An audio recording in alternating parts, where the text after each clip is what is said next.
하는 죄가 성령님이 책망하는 죄입니다.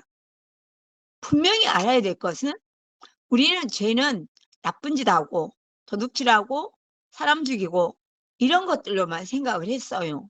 그러나 성령께서 책망하시는 죄는 예수 믿지 않는 죄다. 도대체 이 죄가 무언가? 이거는요, 다시 말하면 선악과를 따먹은 죄예요. 예. 그리고 그러면 선악과를 따먹은 죄가 뭐예요? 하나님이 에덴 동산을 지키는데 선악과만 먹지 마라. 선악과만 먹지 마라. 이거잖아요. 근데 선악과 먹으면 반드시 죽는다.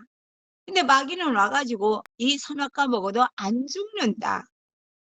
여러분들에게 내가 정말 심심치 않게 이것저것 부탁을 많이 했습니다. 정말 간증을 매일 써라. 그리고 간증을 써서 나만 보는 게 아니라 교회학교 선생님들은 당신이 사랑하는 제자들에게 보내주고 내가 전도하고 싶은 사람들에게 내 간증을 보내주는 거예요. 이러면요, 저절로 전도가 되거든요. 근데 이것을 못해요. 왜요? 자꾸 사단이 옆에서 네가 적나라하게 들으라는 거 좀 불편하지 않을까? 뭐 이렇게 얘기하기도 하고요. 매일 쓰는 거 너무 피곤하다는 거죠. 나는 너무 피곤해. 나는 너무 피곤해. 스스로 자기 자신을 마취시키는 거예요. 내가 너무 피곤하다고요. 그런데 정말 피곤할 때가 있거든요. 예, 오늘 같은 경우는 제가 6시 50분에 일어났습니다. 6시 50분에 일어나가지고, 예, 아침을 준비하고, 아침에 준비를 다 시켜드리고, 제가 아침에 나가는 시간이 8시 한 40분쯤 됐죠? 나가가지고, 오늘 이제 들어왔습니다. 이 모든 시간 동안에 정말 최선을 다해서 사는 것이, 내가 하나님 앞에 서 있고자 하는 것입니다. 왜냐하면 그것이 내가 할 수 있는 유일한 충성이니까요. 그런데 말이에요. 죄가 늘 궁금했습니다. 도대체 어디까지 죄인가? 지금 보니까 오늘 말씀을 준비하면서 죄는 뭐냐? 선악과 따먹는 죄예요. 하나님은 하지 말라 그랬잖아요. 하면 죽는다고. 근데 마귀는 뭐 오늘 한 번쯤, 이거 한 번쯤은 괜찮겠지 그럽니다.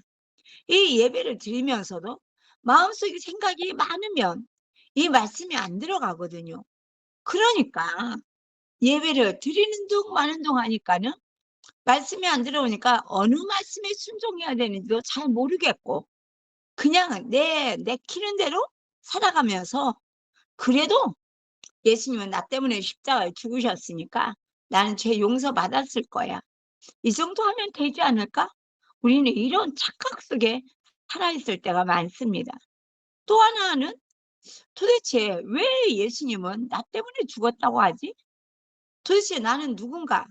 길가에 굴러다니는 돌들로도 사람을 만들 수 있는 하나님께서 무엇 때문에 당신의 아들을 이 땅에 보내셔서 십자가에 죽기까지 우리를 사랑한다고 말씀하시나? 예, 이거 있잖아요.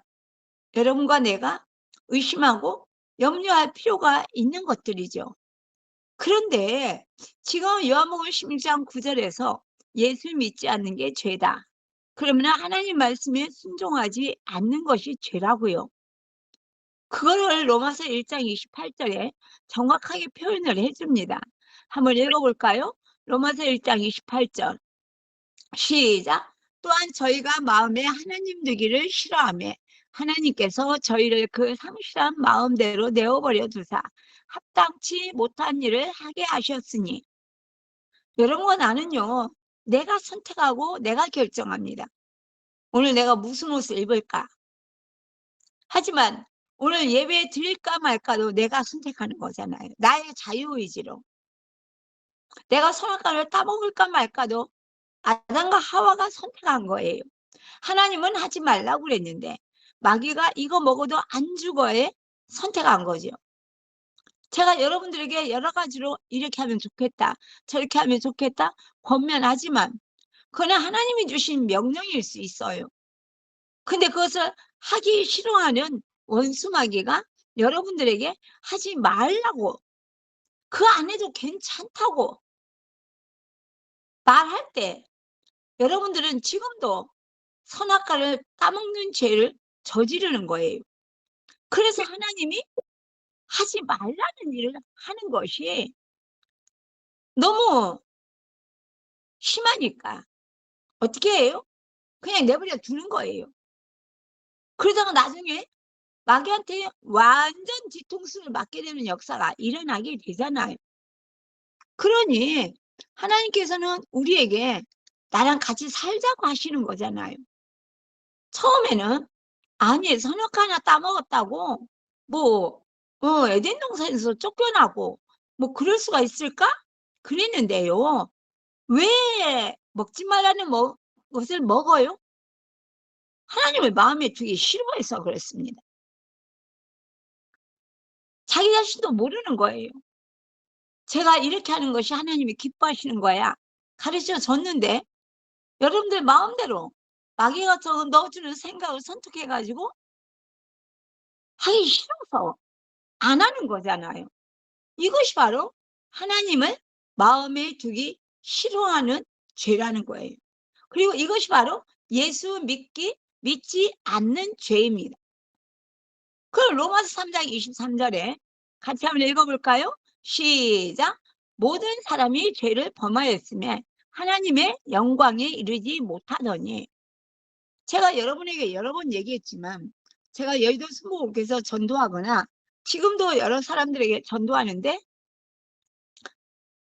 얘기하기를 자기는 죄를 지은 적이 없다는 거예요.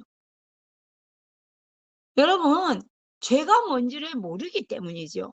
근데 로마서 3장 23절에 모든 사람이 죄를 범했대. 모든은요 한 사람도 빠질 수 있는 사람이 없다는 것을 의미합니다. 그럼 무슨 죄를 지었나요? 예, 마귀가 넣어주는 생각을 선택한 죄예요. 마귀가 넣어주는 생각을 선택하는 죄. 창조주 없이 창조주 하나님의 말씀을 선택하지 않고 내 마음속에 들어온 마귀가 넣어준 생각을 선택하는 죄를 얘기합니다. 인본주의죠. 인본주의. 여러분과 나는 부활하신 예수님이 주인 되시니까 모든 문제는 주인께 맡기고 나는 주인 앞에서 신령과 진정으로 예배드리는 자, 목숨 걸고 하나님 앞에 예배드리는 자.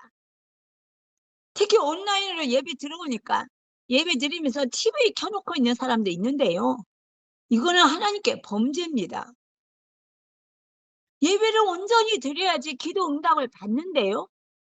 예배를 온전히 드리지 않아요. 예배 시간에 잡니다. 핸드폰 합니다. 온갖 것을 다 하면서 하나님은 내가 예배 드렸으니까 나의 기도에 응답해야 된다고 말합니다. 근데 하나님은 그렇지 않다는 거예요. 너는 나에게 예배 드린 적이 없다고 말씀하십니다. 왜냐고요? 신령과 진정으로 드리는 예배 드리는 자를 찾고 있는 하나님께서 오늘도 우리 가운데서 진짜로 예배 드리는 자를 찾고 있다는 거예요. 그러니까 우리가 여기서 갈림길이 있는 거죠. 확실하게 선을 그어줘야 됩니다. 그러니까 고린도후서 5장 14절을 보면요. 대신해서 죽었다고 말씀하시거든요. 자, 예수님의 사랑이 뭐라고요? 그리스도의 사랑이 우리를 강권하시는도다. 그리스도의 사랑이 뭡니까? 내 기도를 응답해 주시고 나를 사랑한다고 말해주고 내가 원하는 것을 따박따박 해주시고 이게 사랑입니까? 제가요 나한테 계모 노릇을 시키면 난 잘할 거라고 생각합니다. 왜냐고요? 매일 초콜릿 사줘요. 매일 게임기를 바꿔줍니다. 새로운 게임을 계속 만들어주는 거예요. 그리고 매일 술 사주고 피자 사주고요. 햄버거 사주고 매일 그렇게 하면요. 그 아이 어떻게 되죠? 마귀의 종이 되어서 죽어요. 내가 미워할 필요가 없어요. 내가 미워하고 꼬집고 때리면은 무슨 일 생깁니까? 나만 감옥에 가거든요. 왜 그러냐고요. 그러니까 이런 부분에서 하나님의 사랑이 뭐냐고요? 당신의 아들 예수 그리스도를 내 대신 죽였다고 말합니다. 우리가 생각하는데 한 사람 누구요? 예수님이 모든 사람을 대신하여 죽었은즉 모든 사람이 죽은 것이라. 아멘?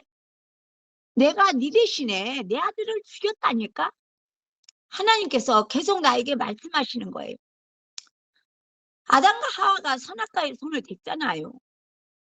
그래가지고 하나님이 먹으면 죽는다 했는데 아담과 하와가 죽어야 되는데 내가 죽어야 되는데 모든 사람을 대신해서 예수님이 죽은 거라고요. 처음에 예수님 믿을 때 오자마자 이거 가르쳤습니다. 예수님이 너 때문에 죽어가지고 너 나쁜 짓 많이 했잖아. 네, 저 많이 했어요. 초등학교 때 우리 엄마 주머니에서 우리 아빠 주머니에서 돈을 훔쳤거든요. 저 나쁜 짓 많이 했어요. 거짓말도 많이 하고요. 욕도 많이 하고 미워도 많이 하고 아유 얼마나 많이 했는지 모릅니다. 그냥 네가 죄인이라 그러니까 난 죄인이야. 이게 돼버린 거예요. 그러니까는 사람이 어떻게 하는 것만 잘못한 거고 죄라고 생각을 하는 거예요. 그러니까 이분의 사랑을 모른 채로 선악과에 초점을 맞추니까 아, 내가 선악과 먹은 게 죄다. 근데 왜 선악과를 먹었냐? 하나님 말씀에 순종하지 않고 나도 하나님 되고 싶어서 이거잖아요.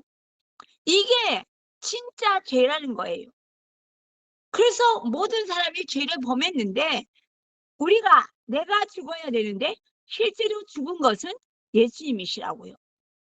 그런데 우리가 다 죽었다고 말씀하십니다. 이 죽은 것이 선명해야 되는데 이게 안 되는 거예요. 이건 성령께서 비춰주셔야 됩니다. 내가 얼마나 악랄한 죄인인가를 알지 못한 채로 나보다 저 인간이 좀 나쁘지. 나는 그래도 교회 갔다 왔으니까. 이런 식의 생각을 가지는 사람은 정말 무서운 사람입니다. 그러니까 부활하신 예수님을 만나면 이 죄가 정확히 보이는 거예요. 와, 내가 내 대신 예수님이 죽어주셨는데 그 예수님까지 무시하고 배척하고 배신했으니까 이 죄는요, 세상에 어떤 나쁜 짓을 사람과 사람 사이에 일어나는 나쁜 짓 가지고도 비교할 수 없는 죄인 거예요. 그리고 또한 예수 믿으면서도 여전히 내 가족, 내 생명, 내 물질, 내 거 누구든지 나를 건드리기만 해. 누구든지 나에게 조금만 서운하게 하거나 무시하거나 하면 내가 가만 안 둬. 이거거든요. 그런데 이것 때문에 예수님이 십자가에서 내 대신 죽었다는 거예요. 그게 하나님께서 지금도 애통하면서 얘야, 네 대신에 내 아들을 죽였다니까. 네가 나를 배신하고 내가 하는 말을 믿지 못해가지고 순종하지 못하고 마귀가 넣어주는 말을 잡아가지고 그 말에 순종해서 너희들을 내가 되찾으러 오려고 하니까 내가 죽었어야 돼. 내가 네 대신 죽었다니까 계속 말씀하시는 거예요. 그러면서 마음을 정하라고 합니다. 도대체 예수님은 하나님은 도대체 사람이 뭐길래 이렇게 하셨나 봤더니요. 창세기 1장 26절 27절 한번 읽어보세요. 시작.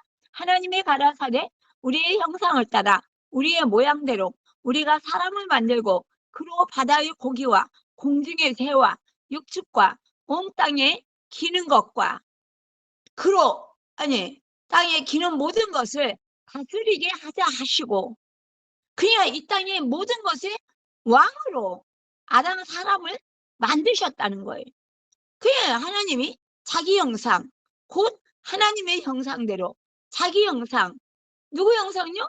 하나님의 형상대로 사람을 창조하시되 남자와 여자를 창조하시고 자기 형상대로 우리의 형상대로 우리의 모양대로 자기 형상대로 하나님의 형상대로 계속 말씀을 하십니다. 이게 무슨 뜻이냐? 창세기 5장 3절에 나오는 거예요. 한번 읽어볼까요? 시작. 아담이 130세에 자기 모양 곧 자기 형상과 같은 아들을 낳아 이름을 셋이라 하였고 자기 형상과 같은 자기 모양대로 자기 형상대로 아들을 낳았다고. 아까 하나님이 자기 형상, 하나님의 형상, 자기 모양대로 자기 형상대로 우리를 만드셨다고요. 그러니 우리가 누구예요? 하나님의 자녀입니다.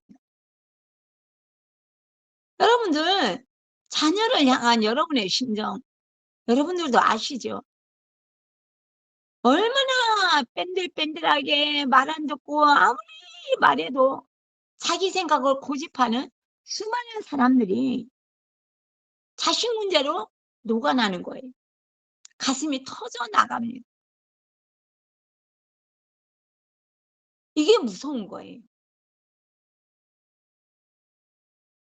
그러니 여러분 하나님의 자녀가 되니까 하나님도 지금 우리와 똑같은 심정으로 우리를 바라보면서 통곡을 하면서 당신의 아들을 십자가에 죽이셨다고. 그러면서 여러분과 내가 엉뚱한 짓을 할 때마다 얘야 내가 너 때문에 너를 대신해서 내 아들을 죽였는데 왜 엉뚱한 것을 달라고 쫄라대니?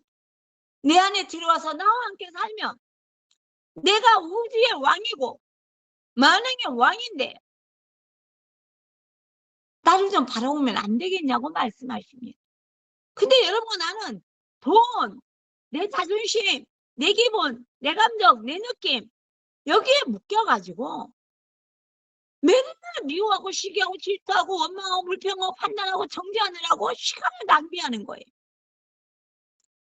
그런데 그런 자를 위해서 본질상 진노의 자녀인 우리를 위해서 예수님이 십자가에 죽으셨다는 거예요. 너를 마귀의 손아귀에서 건져내려고 내 아들을 죽였다니까. 근데 마귀의 손아귀에서 건져내 놓으니까 여러분들 하나님 보고 내 보따리 내놓으라고 하잖아요. 출애굽시킨 이스라엘 백성들이 뭐라고 얘기합니까? 차라리 애굽이 좋았더라고 얘기합니다. 부활하신 예수님을 만나서 인생의 참자유를 누리고 있는데 차라리 옛날에 내가 원하는 거 주시는 하나님을 쫄라대는 그때가 좋았더라고 말하는 사람이 있더라는 얘기예요. 여러분 정말 우리에게 자유를 주기 위해서 이분의 말씀에만 순종하고 그분의 뜻 안에서 모든 것을 행동하는 것이 얼마나 자유로운 일인지를 여러분이 부활의 주를 만나면 알 수가 있어요. 안 그러면요 그냥 미워집니다. 조금만 기분 나쁘면 조금만 힘들면 자기도 모르게 해요. 저도 그렇습니다. 한순간 말씀만 놓아보세요. 여러분 이 세상에 마귀가 주는 생각은요 전부 다 음란하고 정욕적이고 마귀적이고 세상적이라고요. 근데 그 생각을 붙들고서 하나님의 말씀을 거절하고 자기 생각대로 사는 사람이 얼마나 많습니까?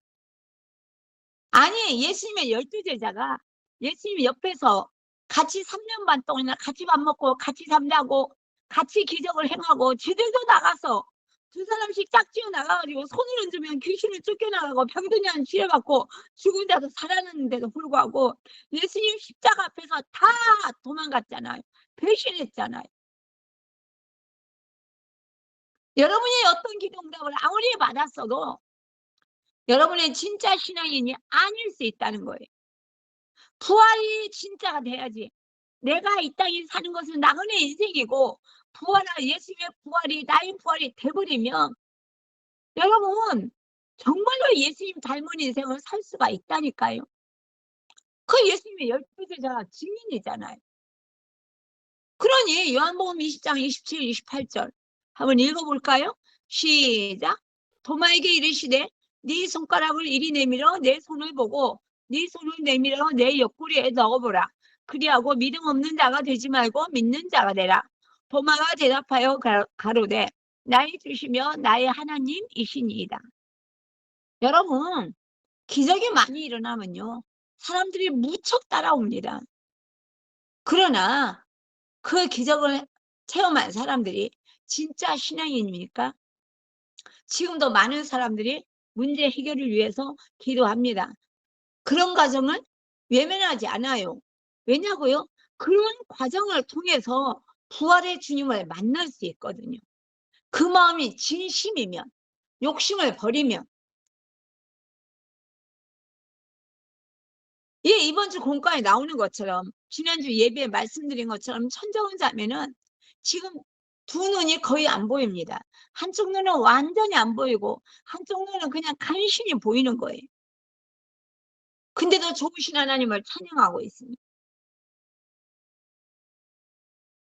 12년 동안 고난을 통과하면서 완전히 정금 같은 그리스도인이 된 거예요. 한마음교회에서도요. 이런 자명의 변화를 통하여서 한마음교인들의 찌꺼기 남아있는 조금 내 아들이 좀 잘 됐으면 좋겠어. 내 인생은 그래도 하나님 좀 잘 풀렸으면 좋겠어요. 이런 생각을 가지고 있던 사람들이 모두 다 내려놓고 진정한 자유를 맛보고 있다는 거예요. 그러니 여러분, 교리적으로 믿는 사람들, 머리로만 믿는 사람들은 어느 날 환상을 보고 어느 날 무언가를 보고 난 다음에 내가 구원받았다는 확신이 생기면 이제는 나는 천국 가니까 세상을 즐겨도 되고 막 살아도 된다고 생각을 합니다. 그래서 적당히 사는 거죠. 그러나 여러분, 정말로 하나님의 능력을 여러분은 정말 부활하신 예수님의 만남으로 실제가 되는 역사가 일어나야 됩니다. 아무리 기적이 일어나도, 아무리 문제가 해결이 돼도 사람은 흩어지고요. 마음을 하나님께 드리지 못합니다. 오직 문제 생겼을 때 긴장했다가 문제 해결되면 느슨해지고, 긴장했던 것이 풀어지니까 온몸이 아프고 짜증이 나고 자기도 모르게 성질을 냅니다. 그러니 김성로 목사님은 학교 선생일 때 가는 학교마다 이 성도들을 모았어요. 신우이를 모아가지고 했습니다. 저도 여의도 순복음교회 있을 때 정말 전도를 많이 했거든요. 매일 밤 철야를 했습니다. 우리 교구만. 다른 교구 성도들이 저 교구 철야에 가면 문제 해결이 잘 돼. 그래가지고 엄청 찾아왔어요. 그래가지고 동네방네 욕을 바가지로 얻어먹었습니다. 누가 너보고 철야하라고 그랬냐고. 그래서 나중에 다른 교구 사람들 못 오게 했는데 끝까지 오는 사람들도 있었어요. 그런데 말이에요. 그렇게 부흥이 돼가지고 처음에 130세대 받아가지고 저 2년 동안 하면은요 400세대쯤 됐어요. 근데 제가 나오고 나면 흩어집니다.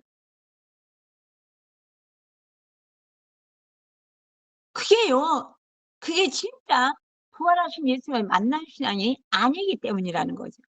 우리 최현성담의 간증을 들어보면 이제 도대체 김성근 목사님이 어떻게 변천대에 왔는지를 우리는 짐작할 수 있어요.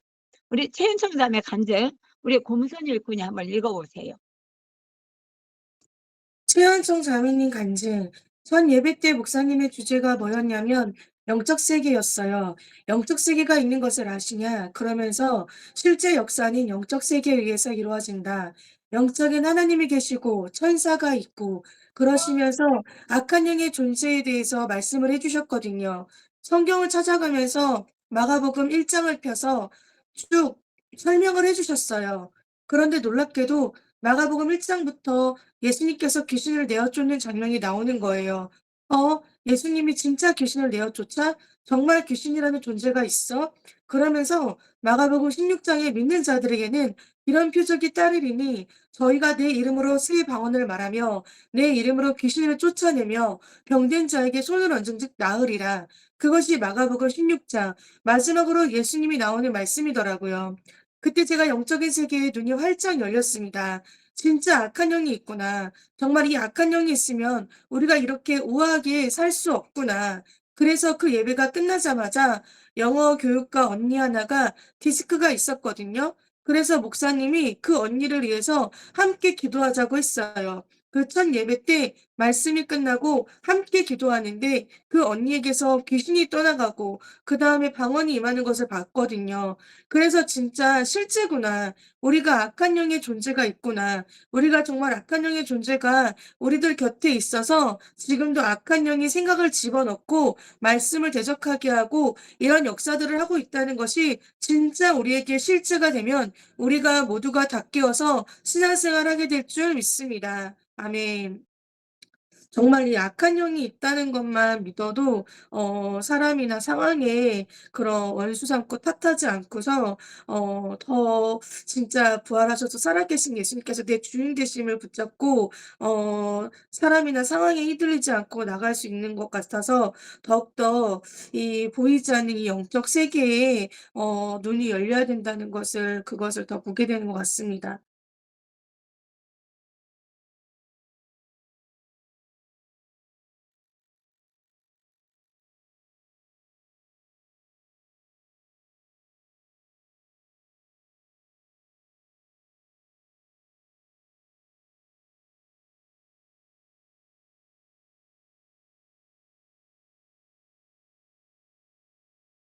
목사님 마이크야.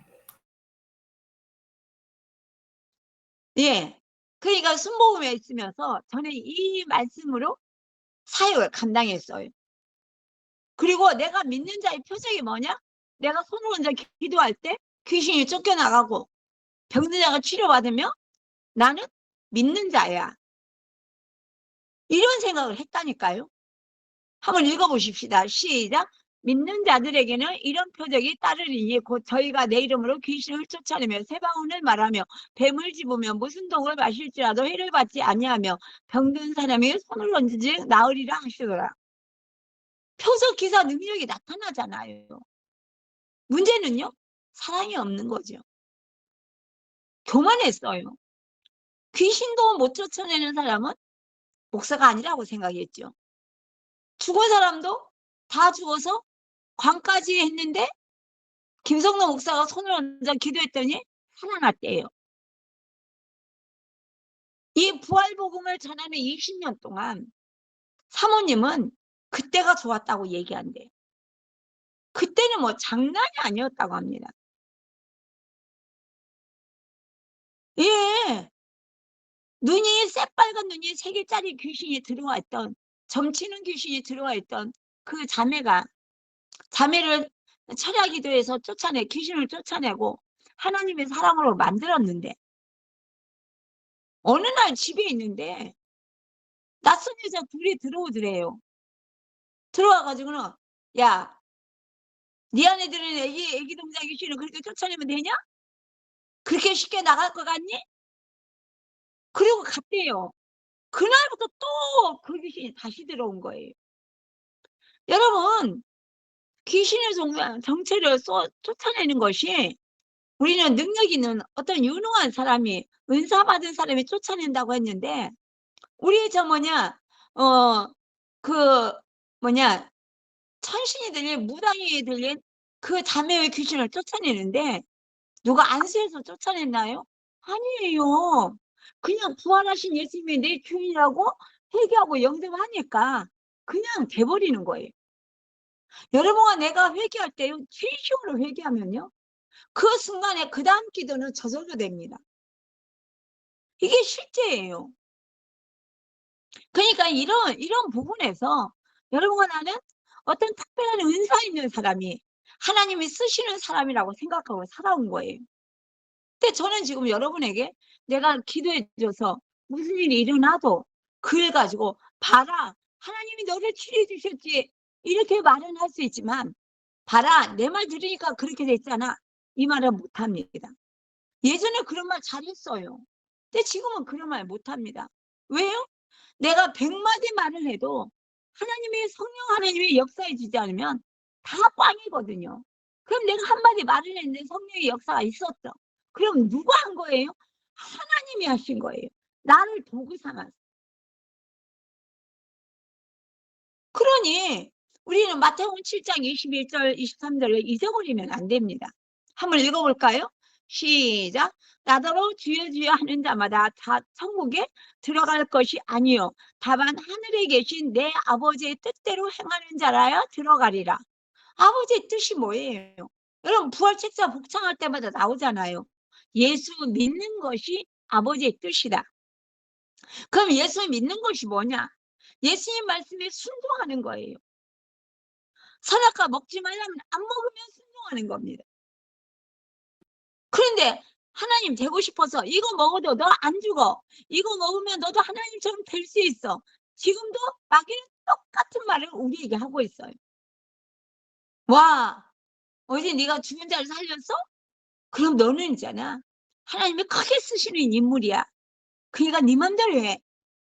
네 안에 들어오는 모든 생각은 하나님이 주신 생각이야.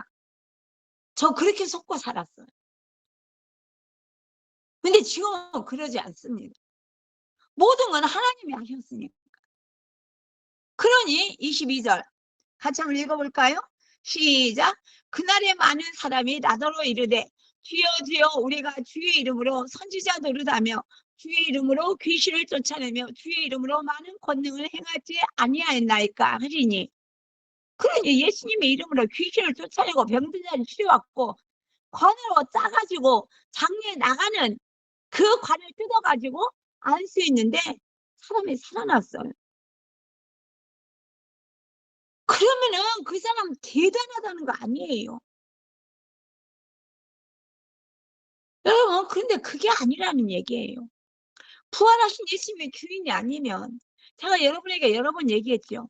우리 남궁영 일꾼하고 자궁암 걸린 자매를 위하여 철야 2시에 마치면 2시부터 그 집에 가서 3시까지 기도하고 집에 갔어. 그 자매가 치료를 받았습니다. 치료받고 감사헌금을 하는데 앞으로 자신이 치료받았으니까 이제는 주님만을 위해서 살겠습니다. 그런 감사헌금이 나와야 되는데 감사헌금에 기도 제목을 적었는데 우리 아들 동물병원 차릴 수 있게 해주세요. 그게 나왔더라고요. 그 양반 제발했어요. 그리고 가셨습니다. 여러분 영적인 세계를 모르니까 눈에 보이는 축복에 목숨 걸고 덤비는 거예요. 네, 안 보인다니까요. 표적 기사가 따르는 거 보면 와 진짜 저 사람이 하나님의 종이다 이런 생각을 하고 저도 그렇게 돼 있고 저도 그런 줄 알았어요. 그러나 23절 한번 읽어볼까요? 시작. 그때 내가 저희에게 밝히 말하되 내가 너희를 도무지 알지 못하니 불법을 행하는 자들아 내게서 떠나가라 하리라. 모른다는 거예요. 여러분 그 누구죠? 현 뭐지? 현 뭐예요? 무슨 권사님? 갑자기 이름이 생각이 안 나네. 수많은 사람들, 10,000명 이상의 사람을 치료하고 전도했다고 자신하는 사람이 죽었더니 예수님이 모른다고 하셨다잖아요. 여러분, 귀신이 역사하는 걸 쫓아내는 건 하나님이시죠. 우리가 아니에요. 그런데 여기에서 뭐를 잡았어요? 와, 예수님의 제자들은 십자가 앞에서 배신했나? 부활하신 예수님을 만나니까 완전히 뒤집어져서 요한복음 20장 27절 28절 얘기했잖아요. 예수님은 하나님이야 확실하게 알아버린 거예요. 그러니까 두 번째 간증이 나옵니다. 최은청 자매님 간증, 두 번째 간증 우리 손원미 일꾼 읽어봐 주세요.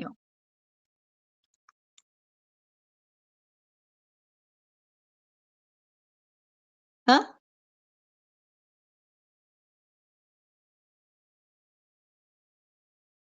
소만미?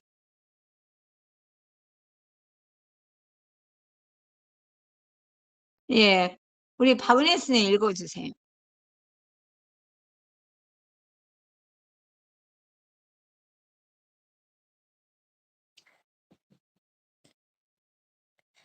(86년부터) 양육을 받으면서 부활도 목사님께서 다루셨다. 그러나 오히려 나의 신앙을 바꾸어 버린 건 십자가 사랑이었다.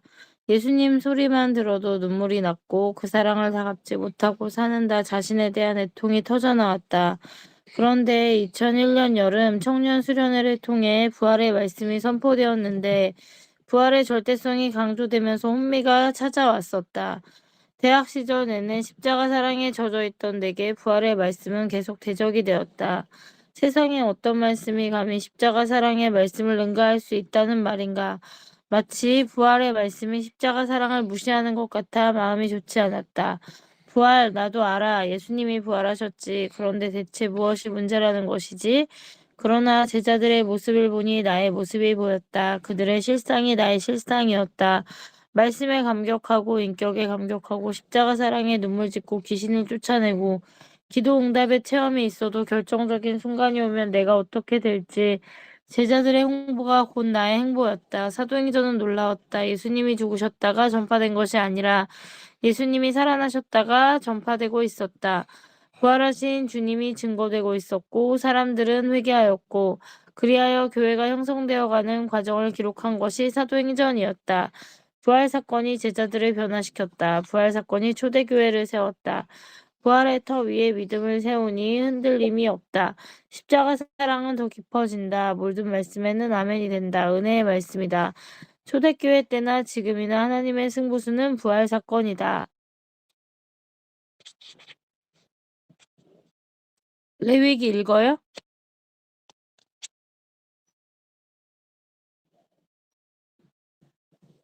말씀 읽은 네. 거 가지고 멘트를 하세요. 네, 저도 비슷한 마음을 느꼈었기 때문에 이 부활이 성경 안에서 여태까지 많이 혼미돼 있었고 이제 가려져 있었다라는 게 좀 많이 아쉽고 지금이라도 알게 된 것이 정말 감사하고 저도 예수님의 제자들처럼 이 부활이 실제가 되고 나서 삶이 완전히 달라질 줄 믿습니다. 아멘이죠. 문제는요, 우리가 이 부활 사건이 실제가 되려면 예수님이 십자가에 죽을 때 내가 죽었어야 되잖아요. 근데 우리 레위기 4장을 한번 읽어볼까요? 시작. 만일 평민의 하나가 여호와의 금령 중 하나라도 부지 중에 범하여 허물이 있었다가 그 범한 죄에 깨우침을 받거든 그는 흠없는 암염소를 끌고 와서 그 범한 죄를 인하여 그것을 예물로 삼아 그 속죄제 희생을 머리에 안수하고 그 희생을 번제소에서 잡을 것이요. 예, 정말로 그 암염소가 내 대신 죄값을 치르게 하는 것이 속죄 제사잖아요. 그래서 내가 그 암염소에게 내 죄값을 전이시키기 위해서 내 손을 직접 얹어가지고 안수합니다. 그리고 그 암염소를 내가 죽여요. 예, 이거를요. 우리는 내기를 하면서도 수십 번 했지만 내가 죽였다는 것을 모르는 거예요. 실제로 내가 죽여야만이 그 암염소를 제사장이 대신 죽여주는 게 아니고 내가 그 암염소를 죽여야 됩니다. 그리고 각을 떠야 돼요. 그 껍질을 다 벗겨야 돼요. 각을 뜨고 내장을 다 씻어서 불에 태워요. 기름은 또 기름대로 다 떼가지고 따로 태웁니다. 근데 우리는 짐승이 내 대신 죽었다고 생각하지 않고 죄만 넘어가서 죄의 문제만 해결되었다고 생각하는 거예요. 그러니까 예수님이 내 대신 죽었다. 이것도요, 실제가 아닌 거죠. 그냥 예수님이 내 죄값을 대신해서 치러 줬어. 내 죄값만 예수님이 치러 주고 나는 남아있는 거예요. 내가 좀 잘하는 거, 내가 좀 똑똑한 거, 내가 유능한 거, 이런 것들은 그냥 남아있는 거예요. 옛사람이 죽었다는 것은 잘나고 못나고 그런 거 상관없이 옛사람 모두가 몽땅 다 죽어버렸다는 거예요. 사람은 고쳐서 쓸 수 없는 존재입니다. 여러분과 나는 오해하고 살았던 거예요. 그래서 짐승을 갖다 주면은 완전히 거기서 어떻게 해요? 각을 떠가지고 그 짐승의 껍질을 벗겨가지고 피는 피대로, 뼈는 뼈대로, 살은 살대로, 기름기는 기름기대로 따로 태웁니다. 그러니까 그 짐승이 내 대신 거기서 죽었고요. 그 죽은 짐승은 누가 죽였어요? 내가 죽였다고요. 그러니 고린도후서 5장 14절에서 예수님이 모든 사람을 대신하여 죽었다고 하잖아요. 그러니까 모든 사람이 죽은 거라고요. 근데 이게 실제가 안 되는 거예요. 왜? 짐승은 죽었지만 우리는 살아있잖아요. 그러니까 죄만 넘어갔다고 생각하는 거죠. 그 짐승한테. 그런데 그 악랄한 죄가 얼마나 무서운지 아는 사람은요, 반드시 죽어야 되거든요. 죄의 삭은 사망인데 그걸 건너뛴 거예요. 예수님의 죄값을 치러주셨으니까 내가 펄펄 살아있어도 된다고 생각을 하는 거죠. 근데 그게 아니라는 거예요. 여러분과 나는 죽었다니까요. 예수님 죽을 때 죽었다고요. 고린도후서 5장 14, 15절 한번 읽어볼까요? 시작. 그리스도의 사랑이 우리를 강권하시는도다. 우리가 생각건대 한 사람이 모든 사람을 대신하여 죽었은즉 모든 사람이 죽은 것이라. 이거예요. 예수님의 사랑.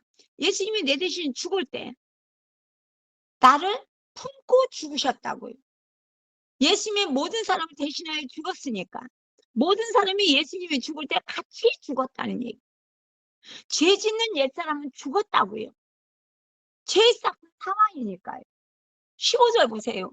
저가 모든 사람을 대신하여 죽으심은 산자들로 하여금 다시는 저희 자신을 위하여 살지 않고, 그러니까 내 옛사람이 죽었다면은 다시는 나를 위해서 마귀가 넣어주는 생각에 영혼을 팔지 않는다는 얘기예요. 마귀는 계속 네 입장 생각해, 네 입장 생각해. 너가 있잖아, 네 가족이 있잖아, 네 거잖아, 네가 노력했잖아, 네가 열심히 했잖아, 너를 생각해. 이 얘기를 계속 들려줄 거거든요. 근데 예수님이 죽을 때 옛사람이 죽은 자가 확실한 사람은 이제는 생각이 예수님으로 팍팍 돌아갑니다. 아, 이 일도 예수님이라면 어떻게 하셨을까? 이 일도 예수님은 어떻게 판단하셨을까? 본질상 진노의 자녀인 나에게 은혜를 베풀어 내 대신 죽어주신 예수님인데, 그러니 오직 저희를 대신하여 죽었다가 다시 사신 자 누구예요? 예수님을 위하여 살게 하려 함이니라. 이게요, 예수님을 위해서 살게 되는 사람은 너무나 은혜로운 사람이 되고요, 완전 최고의 인생을 살게 되어 있습니다. 근데 마귀는 끊임없이 우리한테 내 입장, 네 이걸 얘기합니다. 생각은 지가 넣어주고요. 그러니 여러분, 예수님이 와서 죽으셨는데 구약의 제사가 아니잖아요. 짐승이 죽어서, 짐승이 내 대신 죽었을 때도 그 가죽을 벗기고 그거를 내가 죽여야 됐었는데, 여러분, 오직 주만의 간증으로 부활이 많이 번졌지만 아직도 부활이 뭔지 모른 채로 부활을 믿고 있다고 생각합니다. 문제는요, 24년 동안 부활복음을 했던 한마음교회에서 우리가 구원파였다고 통곡을 하기 시작합니다.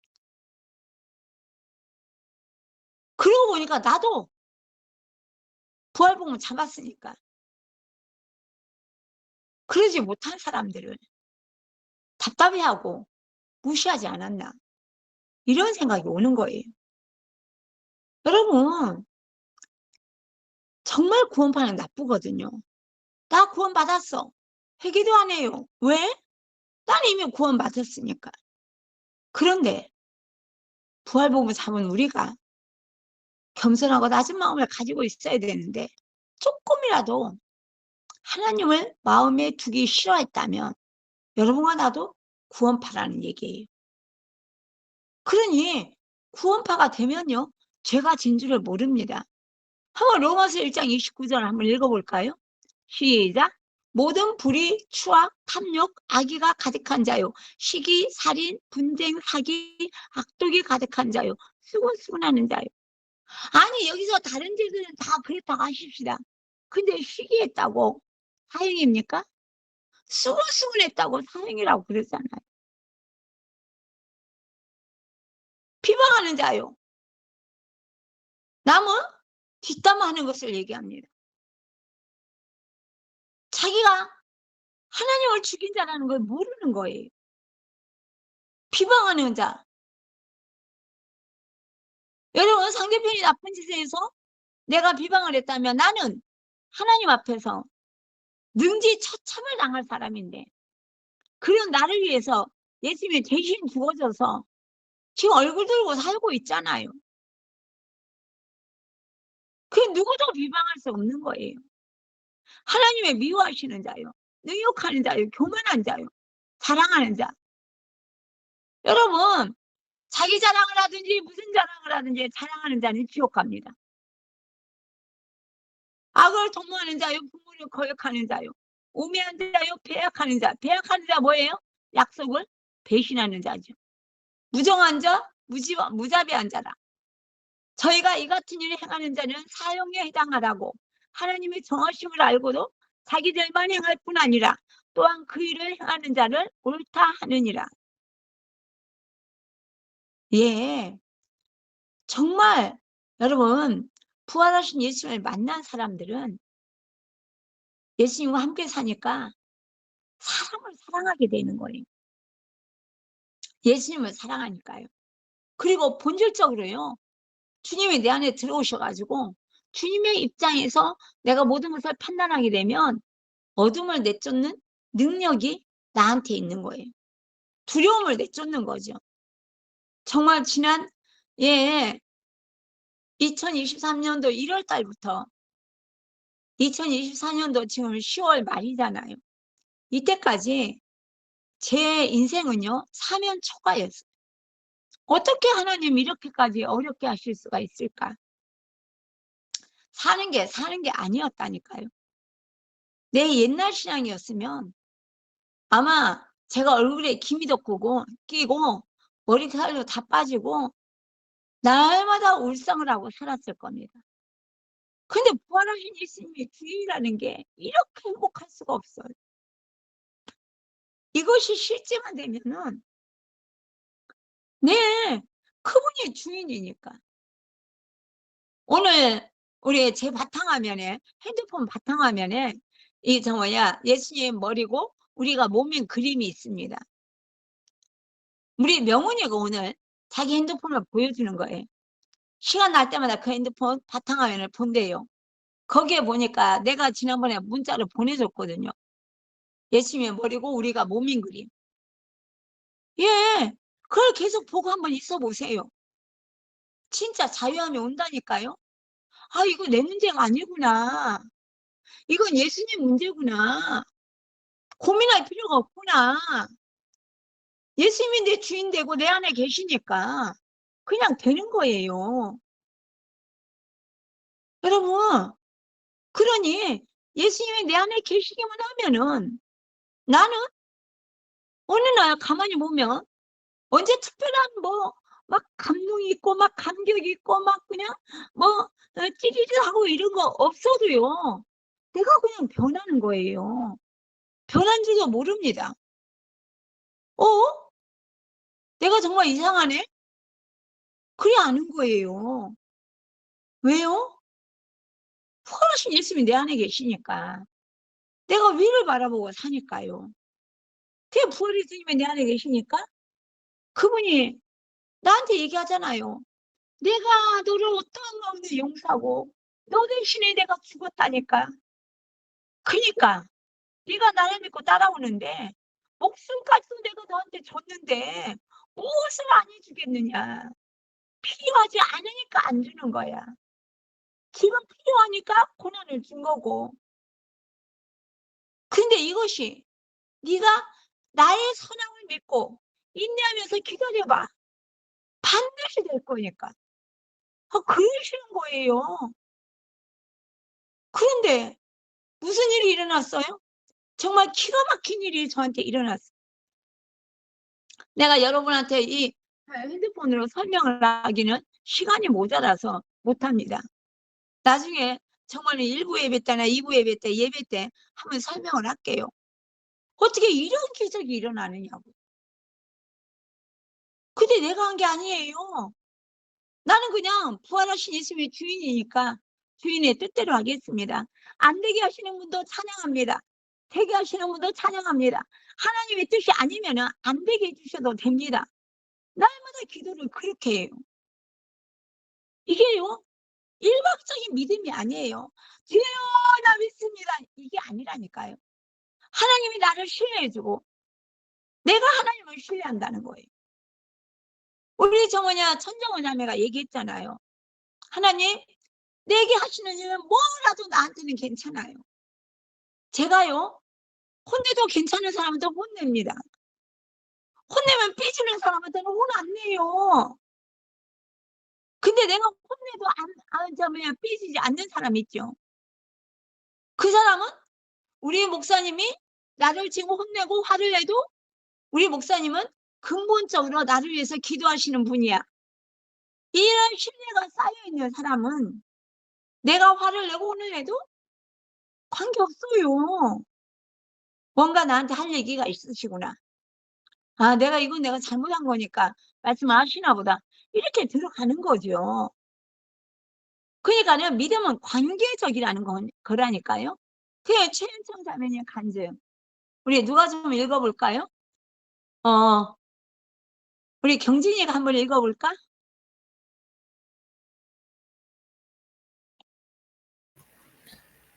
최은청 자매님 간증. 믿음은 일방적인 신념이 아닌 관계적인 것이라고 늘 생각했던 것 같은데 아니었다. 여전히도 내 사고는 천국과는 구원에 머물고 있었다. 요한복음 2장 4절 저를 아노라 하고 그의 계명을 지키지 아니한 자는 거짓말하는 자요 진리가 그 속에 있지 아니하되 라고 하시는데도 나는 진리 가운데 산다고 착각. 요한일서 2장 9절 빛 가운데 있다 하며 그 형제를 비하한 자는 해가 저 어두운 가운데 있는 자라고 하시는데도 나는 빛 가운데 살고 있다고 착각. 마태복음 6장 15절 너희가 이 사람의 과실을 용서하지 아니하면 너희 아버지께서도 너희 과실을 용서하지 아니하시리라 하시는데도 나는 이미 용서받았다고 착각. 동문서답도 이런 동문서답이 없다. 주님은 너 미워한 마음이 있지. 그럼 난 어둠이 하시는데.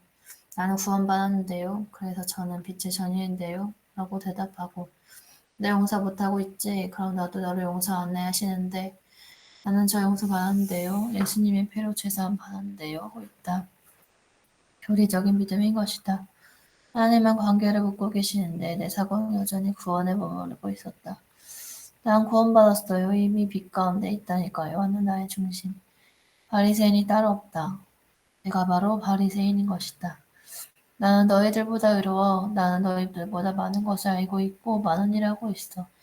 이 마음에 있으니 미워하고 있으면서도 계명을 지키지 않으면서도 나는 의롭고 빛 가운데 가고 있다고 착각하고 있는 것이다.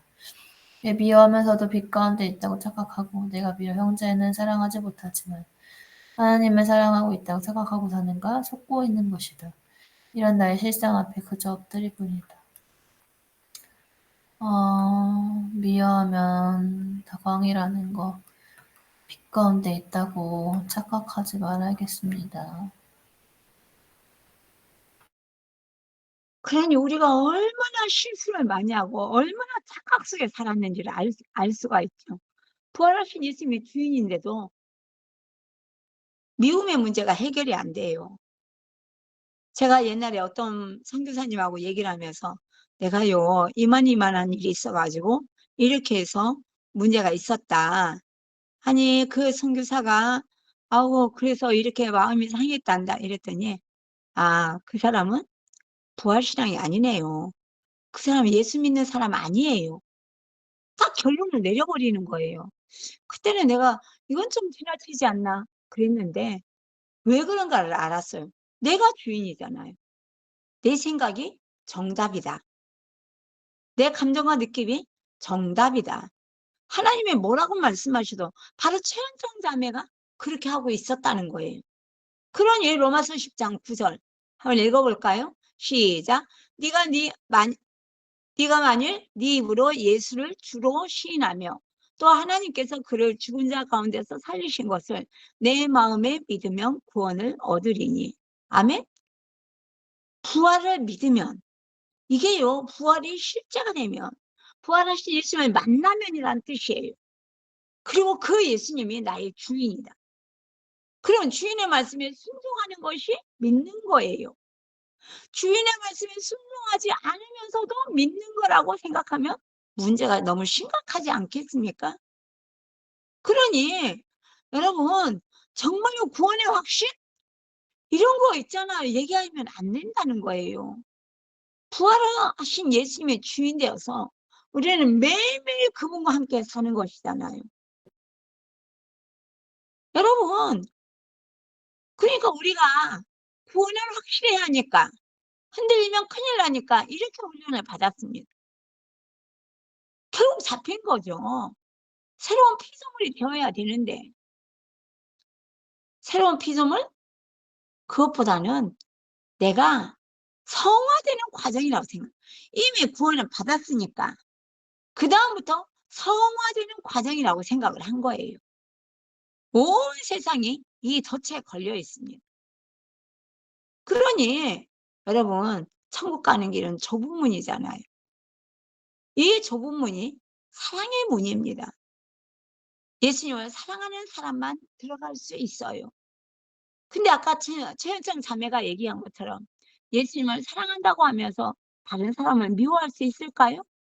아니 하나님의 원수인 나를 위하여 생명까지 바친 예수님이 내 안에 들어와 계시는데 우리가 누구를 감히 미워할 수가 있겠습니까? 그러니까는 에베소 1장 7절 말씀입니다. 우리가 그리스도 안에서 그의 은혜의 풍성함을 따라 그의 피로 말미암아 구속 죄사함을 받았으니 결국 뭐예요? 예수님의 미친 사랑으로 말미암아 내가 죄 용서 받았다는 거예요. 여러분 정말로 무슨 일이 있느냐? 예수님 십자가의 죽으심이 없으면 우리의 죄값은 치러질 수 없고 그분의 부활로 확증해 주지 않으면 십자가에 죽은 예수님이 하나님인 것을 알 수 없다고요. 그래서 부활로 십자가를 바라봤더니 전능하신 하나님이 나 때문에 내 대신 십자가에 죽었다는 것이 확실하잖아요. 그 미친 사랑 때문에 오늘도 우리가 이렇게 함께 모여서 예배 드리고 있잖아요. 근데 그분이 원하는 것이 뭐예요? 데살로니가전서 5장 10절입니다. 예수께서 우리를 위하여 죽으사 우리로 하여금 깨든지 자든지 자기와 함께 살게 하려 하셨느니라. 예, 이 세상에서 제일 축복된 가정이 어느 가정입니까? 3대가 같이 사는 가정이에요. 할머니, 할아버지와 아들, 며느리하고 손주들과 같이 사는 가정. 깨가 묵죠. 서로 문제가 있고 어려움이 있어도 같이 얘기하고 같이 모여 살잖아요. 근데 우리가 왜 예수님이 십자가에 죽으셨어요? 우리를 깨끗하게 해서 죄가 있으면 함께 못 사니까. 깨끗하게 해가지고 같이 살자는 거예요. 아버지와 자녀가 한 거니까. 그래 예수님이 왜 십자가에 죽었어요? 부활해서 같이 살려고. 그런데 얼마나 깊은 마음이 있어요? 히브리서 12장 2절입니다. 한번 읽어볼까요? 믿음의 주여 또 온전케 하시는 이인 예수를 바라보자. 저는 그 앞에 있는 즐거움을 위하여 십자가를 참으사 부끄러움을 개의치 아니하시더니 하나님 보좌 우편에 앉으셨느니라. 왜 예수님이 죽었어요? 그 앞에 있는 즐거움을 위하여. 무슨 즐거움요? 내 자식 같이 찾아가지고 같이 사는 즐거움을 위하여. 우리는 여태까지 예수님이 나를 위해서 십자가에 죽었어. 그래서 나 용서받았어. 그래서 내 행복, 내 축복, 이것만 따지고 살았잖아요. 이제 부활복음 10년 차예요. 여러분과 나는 완전히 황홀한 마음속에 살고 있습니다. 예수님이 전능하신 하나님이고 그분이 당신의 생명보다 우리를 더 귀하게 생각해서 살려주셨잖아요. 그리고 같이 살자고요. 근데 우리는 이런 얘기를 들어본 적이 없어요. 그러니 김영건 목사님, 우리 지난주 수요일 날 설교 들었던 거 제가 짧게 뽑아봤거든요. 누가 한번 읽어볼까요? 예, 우리 혜인이가 한번 읽어볼까? 경찬이 읽을 수 있니? 혜인이 읽어봐. 경찬이 읽을 수 있어. 경찬이 읽어봐. 이 엘리 나마 사막다니의 이 고백은요, 사실 시편 22편 1절 말씀을 예수님이 인용하신 거예요. 시편 22편 1절에 보면 동일한 말씀이 기록되어 있습니다. 그 고통스러운 마음이 이미 시편에 예언되어 있다는 거예요. 시편 22편을 보면 정말 예수님이 당하셨을 그 고통이 얼마나 큰지 잘 묘사되어 있습니다.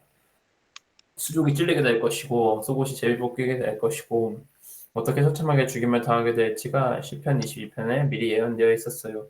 오늘 시편 22편 1절에 예수님께서 소리내어서 외치신 것이라면 어쩌면 예수님께서 그 시편 20편 전체를 묵상하고 있었을 것이라고 목사님이 말씀하고 계십니다. 그리고 이 후반부의 말씀을 보니까 예수님의 마음이 보이는 것이었어요. 제가 예수님이었으면 저는 십자가에서 내려왔을 것 같아요. 그 고통을 다 경험하고 정말 너무 외롭고 힘들면 내려왔을 수도 있을 거라고 생각합니다. 그런데 그 예수님이 십자가에서 내려오지 않으시고 모든 고통을 참으시며 죽음까지 가셨던 핵심적인 이 마음이 시편 22편 27절을 통해서 우리 가운데 다가오는 것입니다. 다른 것이 아니라 땅의 모든 끝이 여호와께 돌아오고 모든 족속이 모든 민족이 주님께 예배하고 경배하는 그날을 예수님께서 십자가에서 꿈꾸신 줄 믿습니다. 그래서 히브리서 12장 2절에 보면 예수님께서 그 앞에 있는 즐거움을 위해서 십자가를 참으사 부끄러움을 개의치 아니하셨다고 했습니다. 그분의 즐거움이 무엇이었을까요? 오늘 말씀처럼 땅의 모든 끝이 여호와께 돌아오며 모든 민족이 주님 앞에 경배하며 예배드리는 지금 이 순간이요. 우리가 함께 모여서 예배드리는 이 순간입니다. 이것을 주님께서 너무나 원하셔서 십자가에서 자기가 끔찍한 지옥의 고통을 당하면서도 그 십자가에서 내려오지 않고 모든 사명을 다 감당하신 줄 믿습니다. 아멘. 네, 예수님께서는 정말 우리와 같이 살려는 그 사랑, 그 즐거움을 위해서 그 엄청난 고통, 우리가 상상할 수 없는 그 고통을 모두 감당하시고 이렇게 우리와 함께 살고 우리를 사랑하여 주신 줄 믿습니다. 아멘입니다. 그러니까 그 즐거움이 뭐냐? 함께 사는 거고요. 함께 사는 거는 뭐냐고요?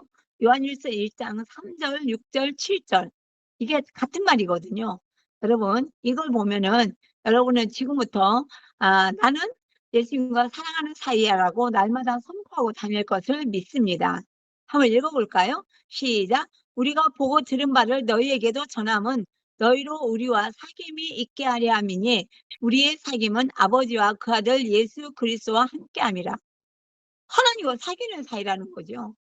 아멘? 그냥 복음을 전하는 것은 우리 같이 사귀자고 얘기하는 거예요. 오늘 여러분 예배에 참석한 여러분과 저는 사귀는 사이고요. 우리는 사귀는 사이인데 누구랑 사귀는 사이예요? 삼위일체 하나님과 사귀는 사이라는 거죠. 이것이 제대로 사귀어지기만 하면 이 땅에 복음은 선포되어지게 되고 주님의 능력은 나타나게 되어 있습니다. 6절 한번 읽어볼까요? 시작. 만일 우리가 하나님과 사귐이 있다 하고 어두운 가운데 행하면 거짓말을 하고 진리를 행치 아니함이거니와. 하나님과 사귄다고 말해놓고 맨날 마귀의 생각대로 살아가고 있다면 이건 거짓말쟁이라고 얘기하는 거예요.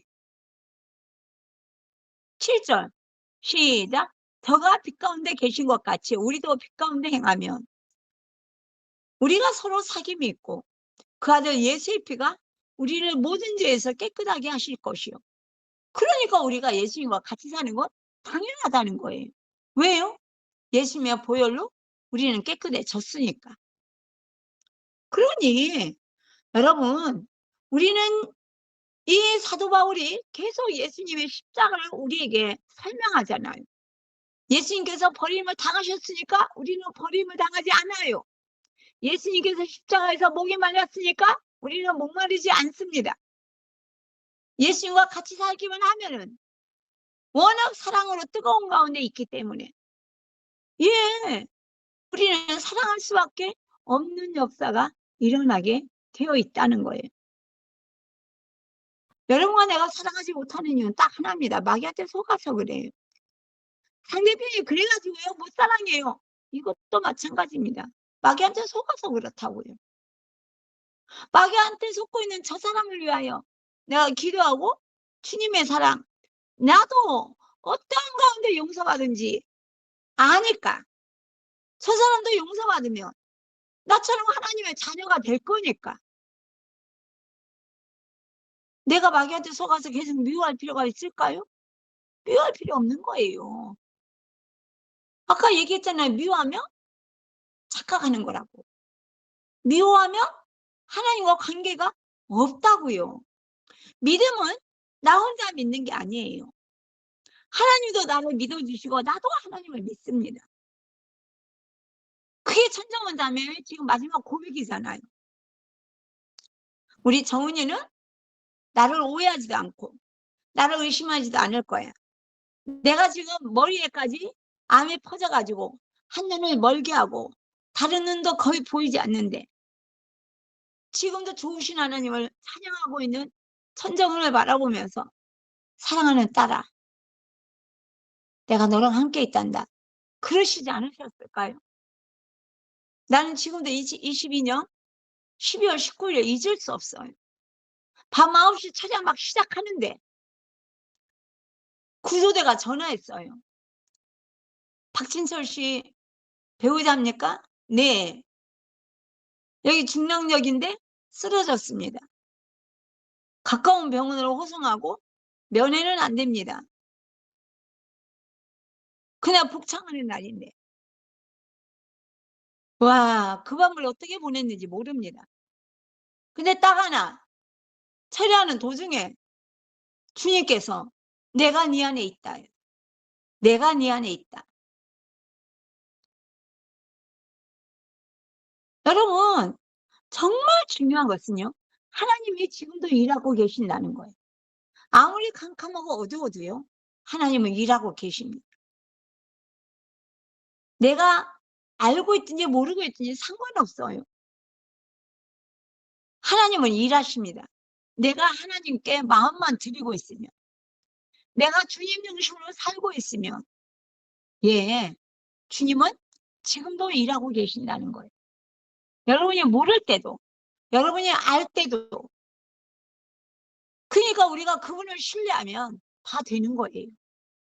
근데 내가 그분을 신뢰하면서 아멘 화답하고 살아가고 있노라면 우리 주님께서도 저를 신뢰해 주십니다. 그래, 너는 믿을만해. 그러신다니까요. 우리 어떻게 살아야 될까요? 주님 앞에 인정받는 것이 최고의 관건 아니겠습니까? 하나님과 나와의 관계는 사귐의 관계예요. 그냥 일방적으로 나한테 믿음을 강요하는 분이 아니라고요. 함께 그분도 나에게 말씀해 주시고 나도 그분에게 말씀드리는 거예요. 그래서 간증이 중요한 겁니다. 주님께 말씀드리니까. 오늘 하루 일정 가운데 내가 누구를 만나고 누구를 만나서 무슨 얘기를 하면서 어떤 마음이 있었고 이런 거 얘기하는 거 굉장히 중요한 거예요.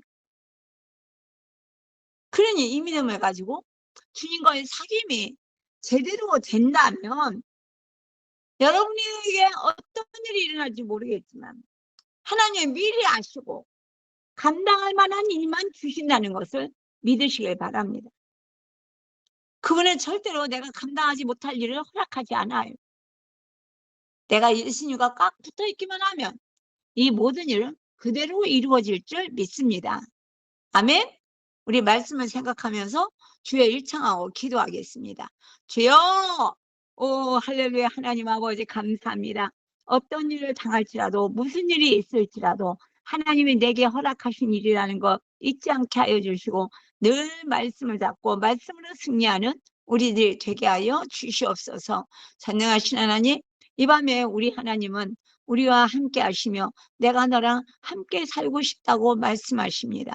하나님, 우리는 그동안 예수님은 너무 어려운 분이고 하나님은 너무 무서운 분이고 너무 멀리 계신 분이라서 나는 사람들과 함께 살면서 내가 필요할 때만 하나님 노크하고 받아가는 습관을 가지고 있었습니다. 이제는 그렇게 살 수 없습니다. 예수님과 영원히 함께 사는 우리들이 되게 하여 주시고 전능하신 하나님을 찬양하며 부족함이 없게 하여 주시옵소서. 전능하신 하나님 감사하고 찬양합니다. 주님만을 사랑합니다. 주님과 함께하는 우리들이 되게 하여 주시옵소서. 예수 이름 받들어 기도드렸습니다. 아멘. 할렐루야.